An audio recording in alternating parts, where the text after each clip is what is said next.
Video 3 is all about logic. Logic is what makes you smart and what makes computers smart as well. Logic is a series of paths the computer can take to perform a function. One simple piece of logic is the if statement. If something is true, you would do it. If you're hungry, you want to eat. If is a reserved keyword. It carries a special function, so don't use it for other purposes, like as a memory variable. Let's create an absolute value calculator. That is, if you get a negative number, it will turn it positive for you. One of the first steps is to draw some pseudocode. This helps you really design and think through what you want to implement. So if we look at this diagram over here, first we want to go here to this condition and we want to analyze. If this condition is true, we want to do one thing, and if it's false, we don't want to do anything as it continues on to the rest of the code, which is shown down here. So, as you may remember, if we have a negative number, we want to do something. And if it's positive, we don't need to do anything because absolute values are always positive anyways. So let's say if the condition is negative, which is true that the number is negative, we want to come here and we want to do something. And here we can write more statements. And here we would simply want to put the negation operator on and then return it to the rest of the code. And of course, if it's positive to begin with, we don't need to do anything, so we can just continue. So this is pretty much what we want to do. And now we can go over to Replit. So in Python, you begin the line with if and then put the condition that you wish to test. So in this case, we do if the number is less than 0, we want to invert the sign for our absolute value calculator. This logic is frequently represented as a Boolean, which is a true or false statement, like we talked about earlier. In our case, if we know something is negative, that is our true statement, we want to invert the sign. At the beginning of the line, you need a colon to tell the compiler to read this. This tells the computer to begin doing stuff listed below in code. On the next line, you can begin writing code to tell the computer exactly what it is that it should do if it encounters the scenario outlined above. Very important, you have to make sure to indent. Python is picky about indentation. If you don't indent the correct number of spaces, like seen right here, it doesn't like it. Also, make sure you're consistent with your indents, so make them all the same length, either 2 or 4 spaces, or you can just use the tab key, which I use here. Once you've indented, you can type out your command.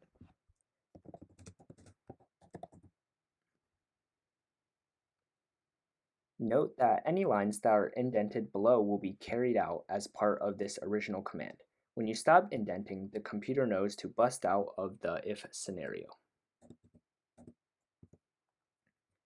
And then we just want to print num. And this should work. Oops.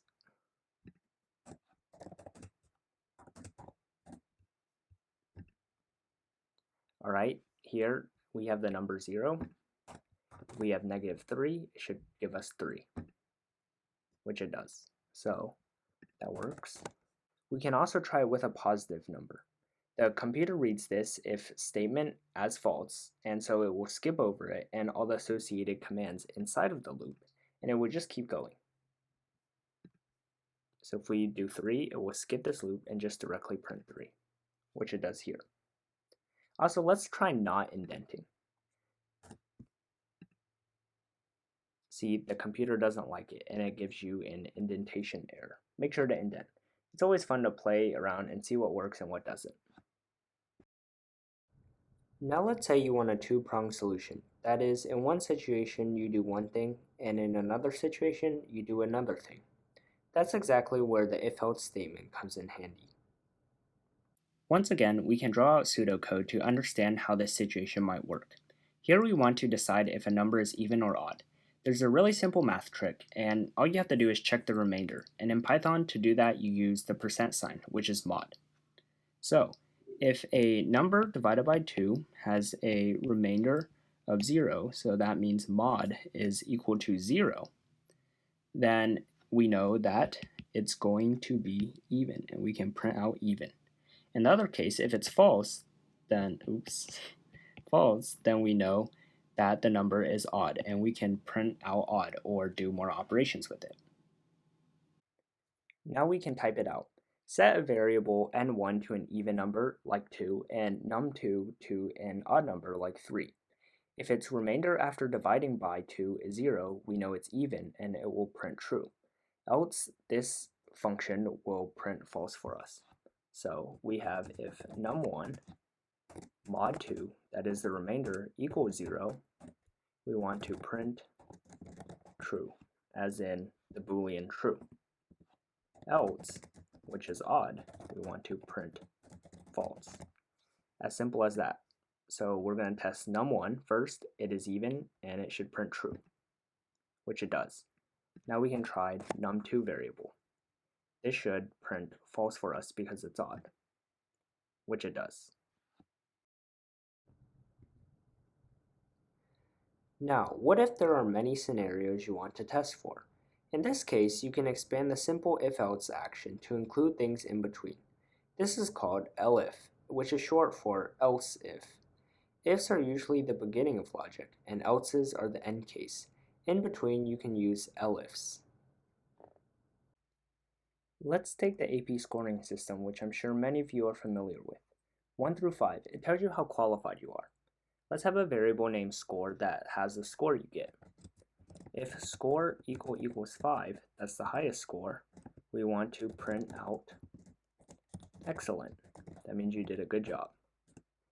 Elif, that is if score is not equal to 5, then maybe it's equal to 4, in which case you still did pretty good, so we'll say good. And we can continue doing this for all the scores, so it will print out something different for each score. I think 3 is average.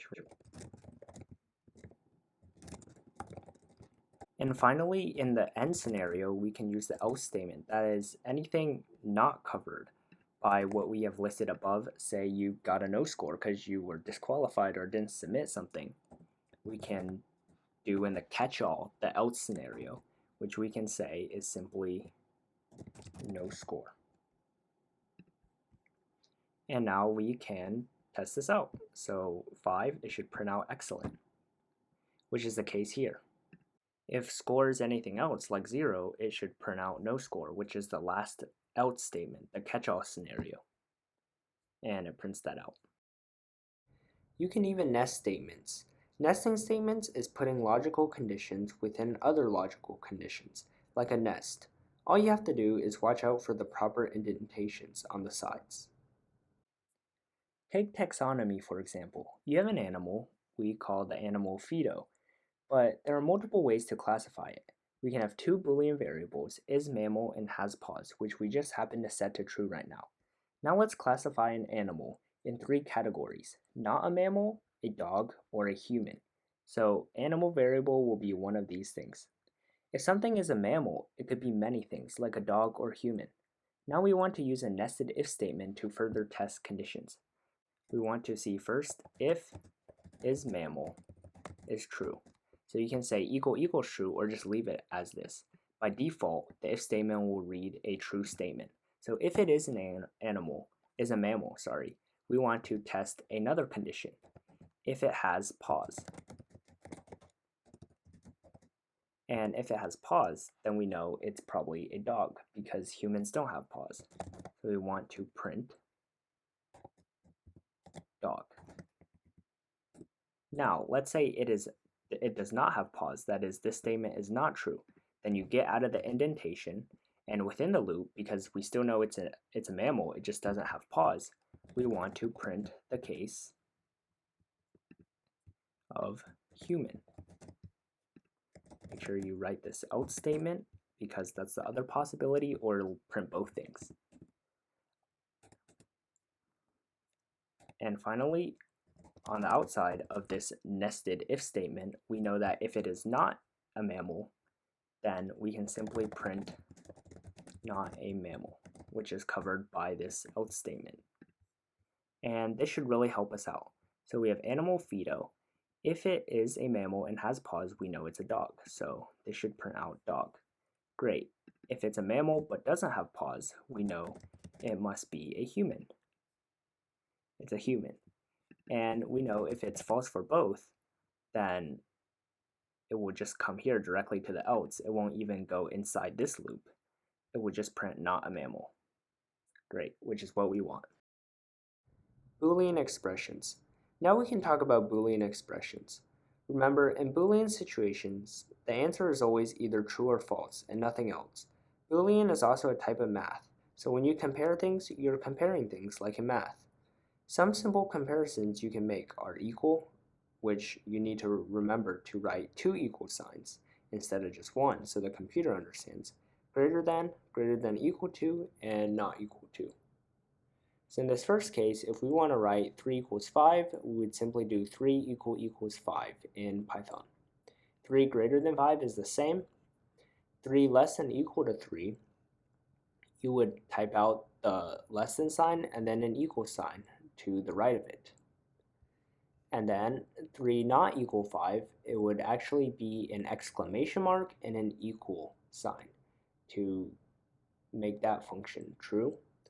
And as you can see, these scenarios, the same result for the expression is going to be the same result in Python. Compound Booleans. You can even combine the Boolean expressions we learned above into compound Booleans using logical operators. Some simple ones are and, or, and not. We talked about how Python is so similar to English, and these things pretty much do the exact same thing as what English does, so it's pretty self-explanatory. In this case, for 0 less than x less than 10, you actually have to write two separate small equations, and you use the keyword and in between. And for and conditions, both conditions must be satisfied for the expression to be true. So if a number is not within both of these bounds for the in Python category, then the answer would be false. Over here, this is the or category. Only one must be true for the whole expression to be true. So this is just like in real life. If x is greater than 5 or less than equal to 0, it would be true. And it's the same in Python. And not equal or not is basically just the negation operation. So in this case, not x equals 0. So if x equals 0 is true, the result is going to be false because of negation. And if x does equal 0 proves to be false, then the result is going to be true. Basically, this whole thing is pretty confusing, but it can be rewritten as x not equal to 0. Just make sure to negate whatever thing, or take the opposite of, when you're trying to solve for this.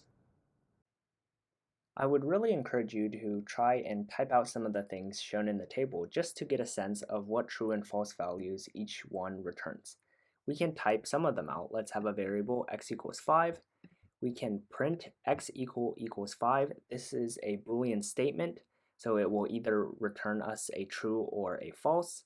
In this case, we know that x equals 5, so this would be true. And that would make this case x not equal to 5 false. If we run it, that's exactly what we are given. This info can then be applied to situations wherever it's needed, oftentimes in a game or simulation. Finally, we can use logical operators, these and, ors, and nots, and these compound booleans to do helpful things, such as limiting a very specific range. Let's say, once again, score, you get an 85 on a test. Well, we want to test if this is actually a B in the gradebook, so teachers can really use this as well. If your grade, so if your score is greater than equal to 80 and score is less than 90, then we know that the score is a B, and the computer should print out or record a B for us. In this case, we are using this score, and in this case, it should print out a B. If it is not this case, then we will print out some other letter grade. Let's say you got a 95, so it would be some other letter grade, whatever you want. In this case, it's very helpful for recording scores, and you can do this if score is greater than equal to 80 or score is something else, let's say less than 40, then we want to print out you did good. which I don't know why this would happen, but this is just a random scenario. 85, you did good. And if it's something that's not in this case, maybe say 75, then it prints out some other letter grade. And finally, you can use not. If score not equal to 75, we want to print false. Else we can print something like true. Oh, sorry, the not goes before. You want to put not score equal 75 to take the opposite of score equals 75. In this case, it would print true because it's equal to 75. And if it's 85, then it would print true.